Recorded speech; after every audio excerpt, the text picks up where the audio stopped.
नमस्कार, आप देख रहे हैं आगाज टाइम। मैं हूं आपके साथ सुहानी सिंह। एसआईआर जिसको लेकर देश भर में चर्चाएं तेज हो गई हैं। सत्ता और विपक्ष दोनों एक दूसरे पर वार पलटवार कर रहे हैं। चुनाव आपको बता दें कि उत्तर प्रदेश में 2027 में है, कहते वही कोलकाता में चुनाव 2026 के आसपास होने वाले। लेकिन अभी से एसआईआर को लेकर जिस तरह से सत्ता और विपक्ष में वार पलटवार हो रहा है, उससे लेकर तमाम जो राजनीतिक गलियारे हैं उसमें तमाम बड़े सवाल खड़े हो रहे हैं। आखिर क्या है एसआईआर, आइए जानते हैं। देश की सबसे बड़ी लोकतांत्रिक प्रक्रिया मतदाता सूची, और इस पर वक्त देश भर में बवाल मचा है। 13 राज्यों में एसआईआर यानी मतदाता सूची की गहन पुनरीक्षण की रफ्तार बेहद ही धीमी बताई जा रही है। इनमें अंडमान निकोबार, छत्तीसगढ़, गोवा, गुजरात, केरल, लक्षद्वीप, मध्य प्रदेश, पुडुचेरी, राजस्थान, तमिलनाडु, उत्तर प्रदेश और पश्चिम बंगाल भी शामिल है। आज चुनाव आयोग की एक अहम बैठक बुलाई गई थी, जहां 2 बड़े मुद्दों पर निर्णायक फैसले हो सकते थे। क्या इन राज्यों में एसआईआर की समय सीमा बढ़ेगी? क्या मतदाता सूची को 2026 की चुनावी तैयारियों से पहले पूरी तरह सटीक करने के लिए सख्त निर्देश जारी होंगे? सूत्रों की माने तो आयोग मतदाता सूची में किसी भी तरह की त्रुटि को नहीं छोड़ना चाहता, यानी फर्जी वोटिंग, डुप्लीकेट और मृत मतदाता, इन सब का सफाया ही इस एक्सरसाइज का लक्ष्य है।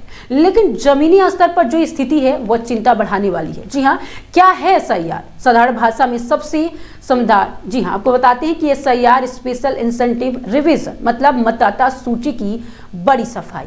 इसमें बूथ लेवल अधिकारी बीएलओ यानी हर घर जाकर ये जांच करते हैं कि कौन सा मतदाता अब इस क्षेत्र में नहीं रहता है, कौन सा मतदाता अब जीवित है, अब जीवित नहीं है, किसके नाम में 2 बार दर्ज है, और कौन 18 की उम्र में पूरा कर चुका है मगर अभी भी सूची में शामिल नहीं हुआ है।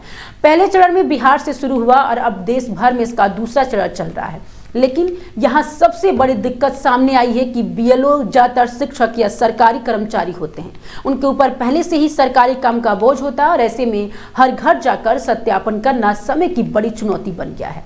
जी हाँ, क्यों अटक गया है काम? किन राज्यों में सबसे धीमी प्रगति में एसआईआर की प्रक्रिया चल रही है?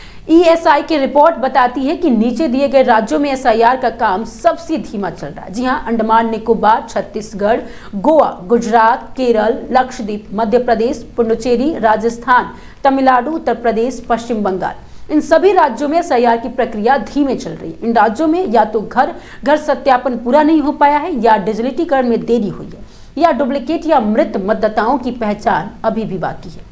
आपको बता दें कि बड़ी खबर है कि यूपी में मांगा 2 हफ्तों का अतिरिक्त समय, और यूपी में समय सीमा भी बढ़ाने की मांग की गई है। उत्तर प्रदेश के मुख्य निर्वाचन अधिकारी नवदीप रिणवा ने साफ कहा है कि राज्य को 2 सप्ताह का और समय चाहिए ताकि मृत मतदाताओं और स्थानांतरित मतदाताओं को प्रविष्टियों का पुनः सत्यापन किया जा सके। यूपी में एसआईआर 4 नवंबर से चल रहा है, लेकिन अब तक 99% 2-4% फॉर्म का डिजिटलीकरण हुआ है, यानी जमीनी सत्यापन अभी भी बाकी है।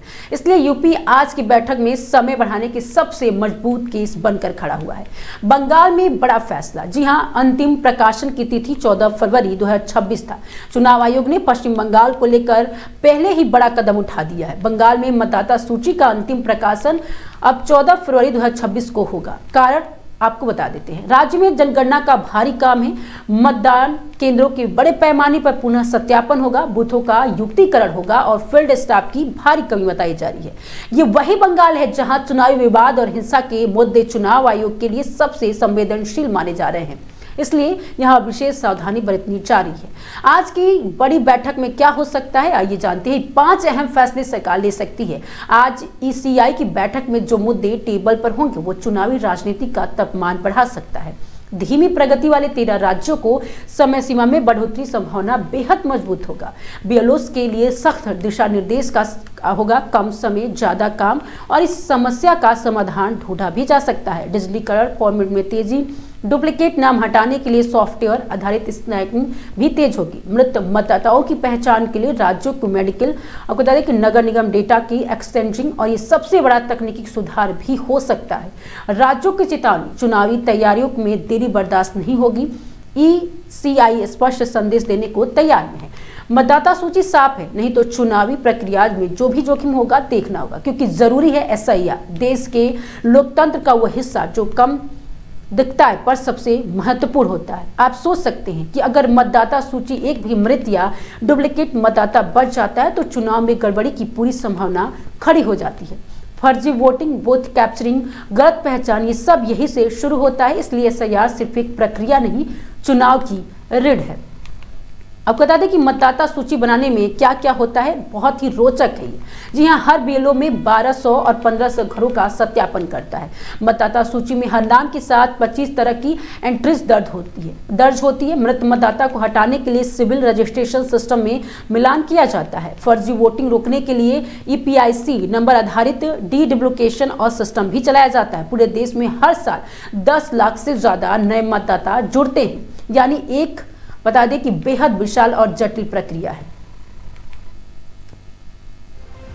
आज की चुनाव आयोग की बैठक सिर्फ एक औपचारिकता नहीं, ये 2026 के चुनाव की नींव रखने वाली बैठक है। यूपी से लेकर बंगाल तक 13 राज्यों में मतदाता सूची की धीमी रफ्तार चिंता की घंटी बजा रही है। और सबसे बड़ा सवाल यह है कि क्या आयोग आज राज्यों को राहत देगा या सख्ती दिखाकर जिम्मेदारी तय करेगा। जो भी फैसला होगा उसका असर सीधा देश के लोकतांत्रिक मजबूत पर पड़ेगा। और यही वजह है कि आज की बैठक पूरे देश की निगाहें टिकी हुई है। तो सरकार इस पे क्या फैसला लोगी ये आने वाला समय बताएगा। लेकिन जिस तरह से एसआईआर को लेकर बीएलओ की जान जा रही है, एक बड़ा सवाल हो रहा है कि चुनाव 2027 में, चुनाव 2026 में, लेकिन अभी से जिस तरह से जाने जा रही है, आखिर एसआईआर को लेकर इतना चिंता क्यों है। तो आपको क्या लगता है, कमेंट करके जरूर बताएं और देखते रहे आगाज टाइम्स।